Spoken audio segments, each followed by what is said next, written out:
right, guys, welcome back to God's Country with Brian Nips. Today, God's Country brings you straight from my kitchen here in Hurricane, West Virginia.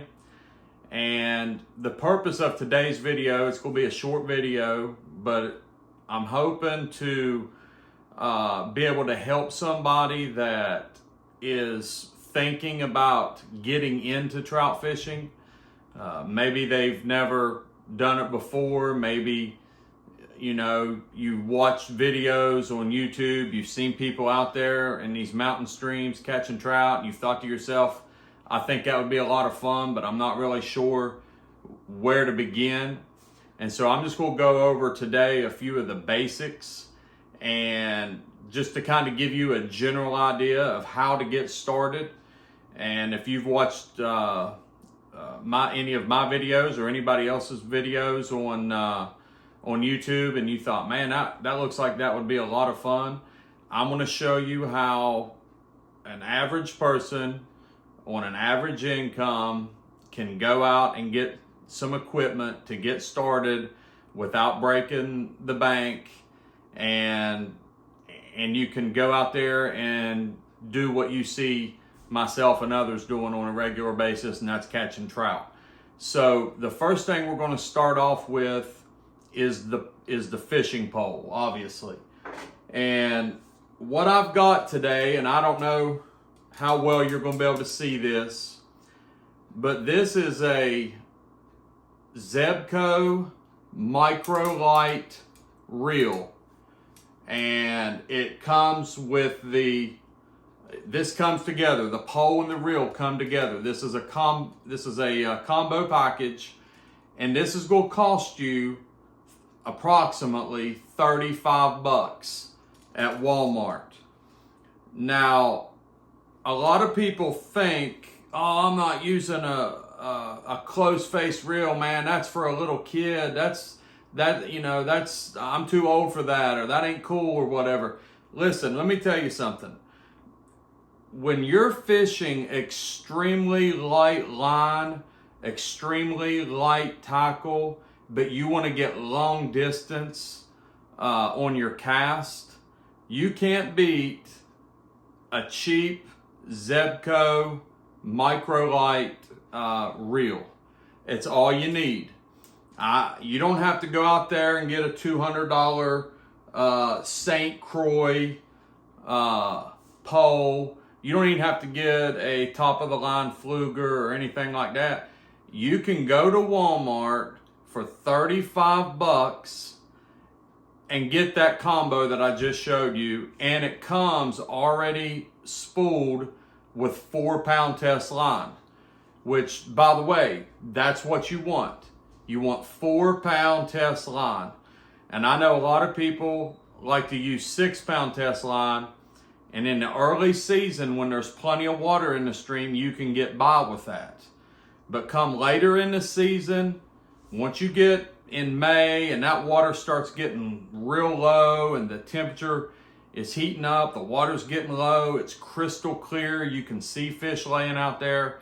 You don't, in my opinion, you don't want 6-pound test. You want 4-pound test or even 2-pound test at that point. But in my opinion, do not go over 4-pound test. So we've seen the Zebco microlight. I've used them for years. Literally, I fished for 40 years and I've used them. And the great thing about it is, man, if you slip and fall, which you can easily do when you're trout fishing because you're walking across these slippery rocks and you break it, you don't want to break a $200 St. Croix. You break a $35 fishing pole, that stinks, but you can go to Walmart and replace that pretty easily. So the next thing I want to show you is this. This is the hooks that I would recommend for you to get started with. This is an eagle claw. It's called a salmon egg hook, and it's size 10. And I believe size 10 is by far the best trout hook. Now, obviously, some of the things I'm telling you is, subject to a difference of opinion, and that's fine. But I'm just talking to you about getting started. The average person going to Walmart, never trout fished before, wanting to get started, wanting to get into it. Maybe you're some parent that wants to get a birthday gift or a Christmas gift for your kid, and they're into fishing, and you think, well, man, they would like trout fishing. These are the types of things that you need to get. A size 10 hook, and it's called a salmon egg hook, and it is perfect for salmon eggs. If you use power bait, it's perfect for that. If you want to use a mealworm or a red worm or a piece of a night crawler, size 10 hooks have got you covered. And the problem that most people have when getting into trout fishing, and they early on don't have success, most of the people that I've experienced that don't have success is because they use too big of equipment. They're used to bass fishing, they're used to catfishing, and so in their mind, they're using small equipment. But it's most of the time, it's not small enough for trout. And small, light tackle is what you want for trout. Now, one thing I'll mention quickly is that pole I just showed you is also good for crappie and bluegill, any kind of panfish, red-eye bass, things of that nature. It has multi-uses. You can use it for many different types of fish, but to start off trout fishing, I would get that pole, and I would get Eagle Claw size 10 hooks. These are inexpensive. Get 2 or 3 packs of them. I think they're $1 something a pack. But get you 2 or 3 packs, throw it in your tackle box, creel, whatever it is, and you'll be set. The next thing I want to show you, and I'm going to try to go quickly at this, I don't want this video to be too long, is split shot, or some people call it a sinker. But you want to get a package of lead split shots. Now, I say lead because they're coming out with these new aluminum split shots, and it's these environmental nut jobs, basically, that are wanting to save the environment, and they're all of a sudden, they're against lead and using lead in the stream, so they've come up with these aluminum split shots. And I want to tell you something, they're junk, they're garbage. Don't get them. I've picked a couple bags up by mistake one day because I just didn't really look, and I didn't read the package, and I just grabbed a couple. When I got out there on the trout stream, I was like, what is this? I could tell they were real light and they felt different. Anyway, I tried to use them. They're junk, okay? Get lead split shots. I promise you, you won't regret that. And what you're going to want to do is when you get your hook tied on, you're going to want to place that split shot about 12 inches above that hook. About 12 inches.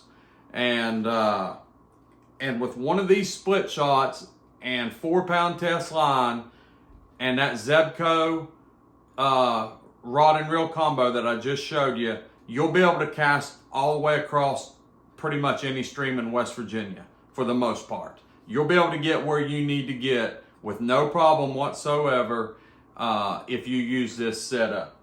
Now, what kind of bait do I use? I'm going to show you a couple different kinds of bait.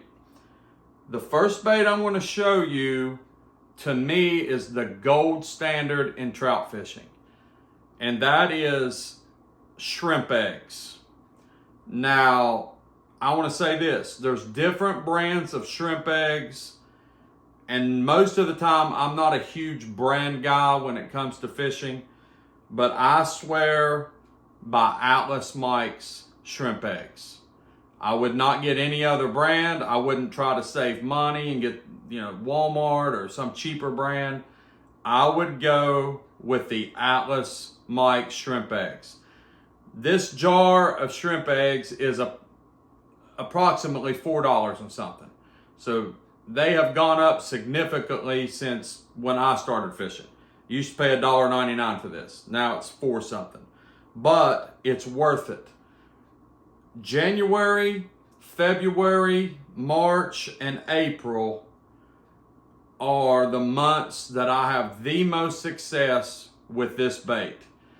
And the reason that is in those months, it's usually not real hot. The streams haven't started to get super low. They've got plenty of water in them. They've got plenty of flow to it. And you can't beat shrimp eggs when the water is level where it's supposed to be, or even if it's a little bit high. You can't beat shrimp eggs. Now, when May rolls around and we start having 85-degree days or 80-degree days, and we don't get as much rain and the streams start getting super low, the shrimp eggs do not do as well. So in your summer months, shrimp eggs are not going to be the go-to bait. Or I would even say in the fall, because usually in October when they stock in the fall, the water is usually very low. So I do not do well with shrimp eggs in low water, but they're a staple. They're a must-have in your tackle box. And I feel like to get started, that's what you need. You need these for those early months. Okay. Then the last thing we're going to look at, and again, there's a million baits out there, and I know I'm narrowing it down to two, but I'm going with what I would consider the must-have baits for the beginner. And what I'm holding in my hand now is called a Joe fly. The old timers, and it says on there, short striker. The old timers, I used to fish with a man he's deceased now. He was an old timer, and he swore by short strikers. That's what he called them, short strikers. Well, short striker, Joe fly, whichever one you want to call it. I have one right here in my hand. The package hasn't been opened. And this is a black woolly worm. My favorite Joe fly of all time is called a black gnat. And anyway, there's probably 50 different Joe flies out there. None of them are bad. They're all good. And the good thing about a Joe fly, you can use it in early season, in January, February, March, April. When the water starts getting low, you can still use a Joe fly and have success with it. So I would pick out 4 or 5 that you want to try. I think a black gnat is one that you definitely need to have in your tackle box. I think that's probably, I think most fishermen that use Joe flies will tell you the black gnat's one of the best ones. But anyway, that's what I would get. That would be my starter kit. The $35 Zebco rod and reel combo. And now I'm going to tell you, there's going to be fishermen right now that's going to laugh at that. And they're going to say, oh, that guy's an idiot. He don't know what he's talking about. You know, that pole's for little kids. It's no good. Let me tell you something. I've fished with them for 40 years. Now, I do have other stuff. And I do have higher dollar equipment. But I catch as many fish off my Zebco combo as I do my Fluger or anything else I got. And I'm telling you, I mean, I have no I'm not paid by Zebco. I'm not, you know, I'm just telling you, you do not have to go out and get the most expensive equipment. Don't let people sell you on that.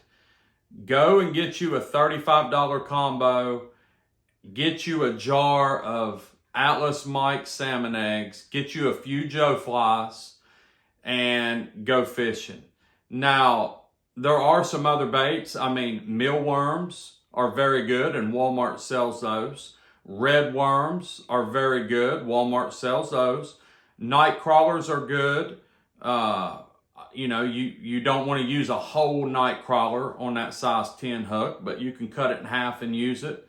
And those are successful, and some people use power bait. You know, all these baits have their place, and they all do a good job to some degree. But the purpose of this video is to just tell you how to get started. This is a starter kit.